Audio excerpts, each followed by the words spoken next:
2024 will hang forever as we honor one of our Lakers greats, Kobe Bryant.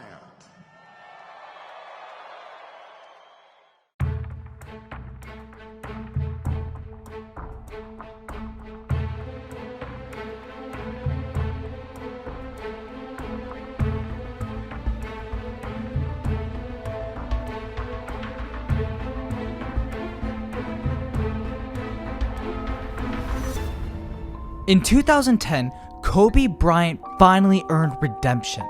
He gutted out a finals performance for the ages, finishing as the highest scorer in every single Laker win over Boston, while also trusting his teammates when it mattered most. The championship that Kobe himself called his sweetest sealed his legacy. Not just as a legend with a handful of rings, not just as an all-time great. Kobe became the reason why an entire generation of hoopers play the game. A person that showed the world what work ethic and persistence can lead to. He was a basketball player whose influence transcended basketball. While endearing himself to millions, the attributes that made Kobe a champion were put on display every time he donned the purple and gold. These attributes are why, even after his tragic death, Kobe's name lives on and will continue to inspire generations to come. Thanks to the Mamba mentality, kids that weren't even old enough to watch Kobe play will still be yelling his name while shooting garbage into trash cans. Only fadeaways, of course. As we continue to mourn Kobe's passing, we also celebrate his life, his teachings, and the impact of a kid from Philly who taught us to put one foot in front of the other.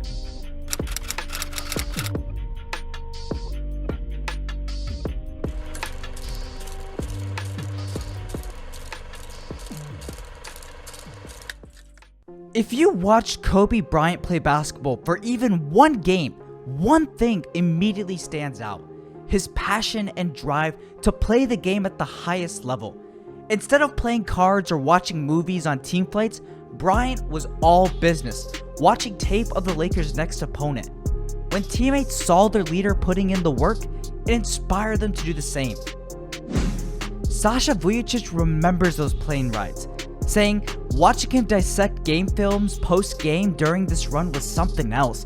He taught me the importance of studying game film the proper way." Kobe's legendary work ethic was just as apparent on national TV as it was on the team plane and in closed-door scrimmages. It was a constant inspiration and example for me and for our team. From being at the facility at 5, 6, 7 in the morning, you never know when he was going to show up, and getting that extra work and that dedication. His commitment to winning and being the best was just off the charts. He was so passionate, he'd make these scrimmages feel like they were postseason matchups. First couple practices we played against each other, but coach stopped that quick because I'm super defensive. Playing against Kobe in practice, it gets too personal and you can't focus on the task. The task is beating the other teams, not beating each other. Bryant refused to back down from anybody, anywhere. Whether it was his own teammates or a hated rival, his opponent was getting 100% effort. This philosophy earned a moniker, the Mamba mentality. He took the words can't and won't out of his lexicon and replaced those words with can and will. He just convinced himself that he could do it, and then he went out and did it. Kobe just went out and did it, whatever the cost. That was his calling card. Not even a torn Achilles could stop the man. Injuries were an afterthought to him. Aches, pains, torn ligaments, a bulky right knee, none of it could stop the Mamba. Kobe was one of those guys that didn't focus on the things that bothered him. He never got on the floor and was pain-free. During the 2010 title run, Bryant played through a weak knee and a broken finger. It didn't matter. Playing through pain and, just saying like, fuck it, I'm going to figure this out and we'll jump shots in and figure out how to shoot. Teach yourself how to shoot that quickly was to me, it was like, holy shit, like this guy definitely has top players of all time easily. Kobe took a lot of heat for his personality. He was perceived as an egomaniac, a man whose drive only allowed him to love basketball. But anyone who shared a locker room with Kobe or saw him spend time with his beloved wife and daughters knows this couldn't be further from the truth. Guys like Kobe, Meta, I mean, the list goes on and on and on. I just, man, they're really good fucking people. I think that a lot of times when people are misunderstood, it creates those other stories and those other images. But at the end of the day, man, you're talking about men who are husbands, who are fathers, who are really great in the professions that they play. You don't get to that level of excellence if you didn't have a little bit of nastiness, some arrogance, some cockiness. Ultimately, if you didn't understand Kobe, it's because you didn't understand his passion. If you want to learn, just watch his final game one more time. Kobe belongs in the same conversation as Muhammad Ali. He's someone who could have been born anywhere, anytime in human history, and he still would have found a way to change the world. He was just special. And for 20 years, Kobe made every person he met feel special. To me, he was kind of the big brother that I never had. A person that I could count on, that I could rely on, that I could reach out and we could talk and we just enjoy it, enjoy just talking about life, talking about decisions, talking about personal stuff.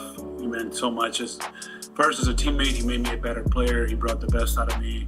And on the basketball court, he helped me grow as a player and as a person. Kobe made everyone grow, whether they realized it or not. Literally everyone. His daughter Gigi was proof. Sasha Vujicic remembered that Gigi was an evolving version of him, and I always admired their beautiful bond. His commitment to excellence showed in everything he did, but it was truly inspiring to see him shower his principessa with love as a father and husband. He was special. It was only after he retired that we got to see that side of Kobe. The loving father, the doting husband, the pure intellect. Kobe was bigger than basketball, and we didn't realize it till he left the court. Kobe only got 41 years on this earth, but his impact is immeasurable, and it'll only continue to grow. We'll see flashes of Kobe for years to come. When Jason Tatum hits a step back in a defender's grill, when Sabrina Ionesco splashes her first professional jumper, when Pau inevitably takes a coaching job and gets in a player's face for being lazy. Kobe isn't physically here with us today, but the Mamba mentality will never die. So, what are you going to do without Kobe, huh? We're not quite sure yet, but we do know Kobe would trust us to work harder than ever to figure it out. Dear Kobe, there are no words to describe you, what you have meant to us and millions across the globe. From Froby to the 8th wonder of the world, to Mr. 81 to the Black Mamba, to KB24 to Vino. You've inspired a generation. You've given the haters more reason to hate. Every day, every moment, game in and game out, dagger after dagger, poster after poster, season after season, decade after decade. You've changed the game forever. There will never ever again be another Kobe Bryant. Farewell, Kobe. Thanks for the memories.